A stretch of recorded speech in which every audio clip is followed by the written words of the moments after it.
सतनाम बने एक डारा रे, फूल पाती बने जग सारा रे। सतनाम बने एक डारा रे, फूल पाती बने जग सारा रे। सृष्टि की ये पावन धारा, चरण अमृत कुंड है जलधारा, चरण अमृत कुंड है जलधारा। शरण अमृत कुंड है जलधारा। निकला गे सुघर गाँव रे, गिरधपुरी चारु धाम रे। निकला के सुघर गाँव रे, गिरधपुरी चारु धाम रे।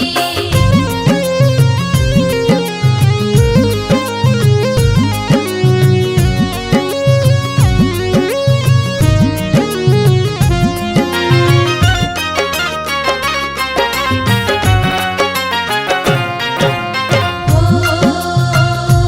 दया प्रेम सद्भाव जगाए,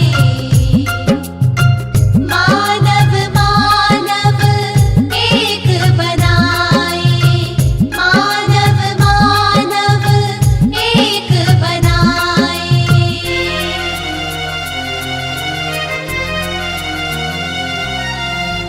मंदिर मस्जिद है गुरुद्वारे, सतना